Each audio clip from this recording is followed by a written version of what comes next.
নমস্কাৰ, মই প্ৰিয়াংকয়ে আপোনালোকক মোৰ ইউটিউব চেনেললৈ স্বাগতম জনাইছোঁ আৰু আজি আমি জানিম আপোনাৰ মোবাইলৰ ইণ্টাৰনেট স্পীড কিদৰে বঢ়াব পাৰি। তো ভিডিঅ'টো সম্পূৰ্ণভাৱে চাই থাকক।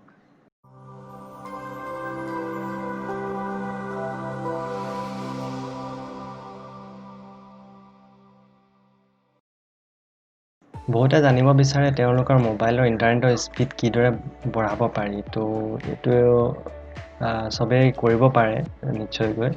আৰু প্ৰথমতে আপোনালোকে কৰিব লাগিব কি আপোনালোকৰ মোবাইলত যিখিনি অদৰকাৰী এপ ইনষ্টল হৈ আছে বা গেম যিখিনি আপুনি ব্যৱহাৰ নকৰে সেইখিনি আপুনি মোবাইলৰ পৰা ডিলিট কৰি দিব লাগিব।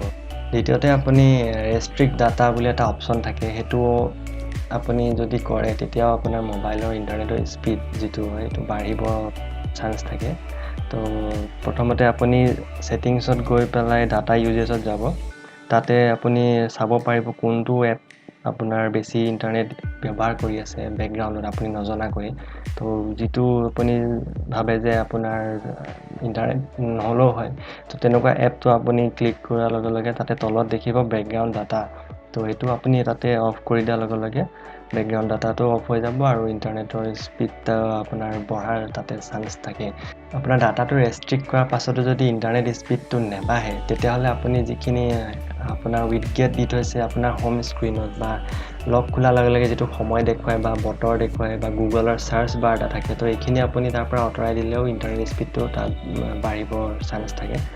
তো আপোনাৰ তাৰপিছতো যদি ইণ্টাৰনেট স্পীডটো নেবাঢ়ে তেতিয়াও এটা অপশ্যন আছে, এটা চিংকৰ অপশ্যন আছে, য'ত আপোনাৰ মোবাইলৰ ফটো বা কণ্টেক্টছখিনি বা আপোনাৰ হোৱাটছএপৰ মেছেজখিনি গুগলৰ ছাৰ্ভাৰত অট'মেটিকেলি নেটটো অন হৈ থকাৰ লগে লগেই চলি থাকে বা আপলোড হৈ থাকে। তো সেইখিনি আপুনি তাতে যদি বন্ধ কৰি দিয়ে তেতিয়াও আপোনাৰ ইণ্টাৰনেট স্পীডটো কিছু পৰিমাণে বৃদ্ধি হোৱাৰ চান্স থাকে। আৰু যদি আপোনাৰ কণ্টেক্টছখিনি বা মেছেজখিনি বা যিখিনি ইমেইল সেইখিনি খুবেই প্ৰয়োজনীয় তেতিয়া এইটো মই আপোনাক ৰিকমেণ্ড নকৰিম। চিংকিং অপশ্যনটো অফ কৰিলে আপুনি ইমেইলখিনি সময়মতে নাপাবও পাৰে বা হোৱাটছএপৰ মেছেজখিনি সময়মতে নাপাবও পাৰে। যদিহে আপোনাৰ ইণ্টাৰনেটটো খুবেই প্ৰয়োজন আৰু আপুনি হোৱাটছএপৰ মেছেজ বা ইমেইলখিনি নহ'লেও হয় তেতিয়াহে আপুনি চিংকিং অপশ্যনটো বন্ধ কৰিব। তাৰপিছতে এটা অপশ্যন আছে কি আপোনাৰ কেচ ফাইলখিনি ক্লিয়াৰ কৰি থাকিব মাজে মাজে। তো এইখিনিও বহুত ডাটা বেকগ্ৰাউণ্ডত ছেভ কৰি থাকে আৰু ই অনলাইন আপলোড হৈ থাকে ছাৰ্ভাৰত। তো এইখিনি কি আপুনি ছেটিংছত যদি যায়, ছেটিংছত গ'লে আপুনি তাতে তললৈ আহিব মেনেজ এপছ বুলি পাব।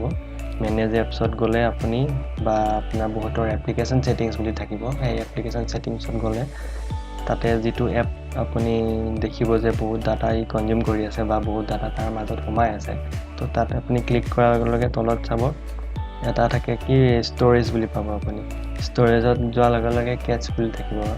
তাত দুটা বস্তু থাকে, ইউজাৰ ডাটা আৰু ক্লিয়াৰ কেটছ। তো ইউজাৰ ডাটাটো ডিলিট কৰি দিয়াৰ লগে লগে আপোনাৰ সকলো বস্তু ডিলিট হৈ যোৱাৰ চান্স আছে।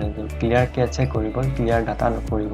কিয়নো আপুনি যদি হোৱাটছএপটো খুলি তাত ক্লিয়াৰ কেটছ কৰে তেতিয়া কেটছ ফাইলহে ডিলিট হ'ব, কিন্তু যদি ক্লিয়াৰ ডাটা মাৰি দিয়ে তো সকলো মেছেজ যিখিনি আছিলে আপোনাৰ মেছেজখিনি ডিলিট হৈ যাব। আজিলৈ ভিডিঅ'টো ইমানেই। যদি ভিডিঅ'টো চাই ভাল পালে তেতিয়াহ'লে লাইক শ্বেয়াৰ কৰিবলৈ নাপাহৰিব আৰু যদি কিবা আপোনাৰ সুধিবলগীয়া আছে তাৰ কমেণ্টত মোক জনাব পাৰিব আৰু লগতে চেনেলটো ছাবস্ক্ৰাইব কৰি দিব, কিয়নো মই আপোনালোকলৈ এনেকুৱা ভিডিঅ' আৰু আগলৈ লৈ আহি থাকিম। ধন্যবাদ।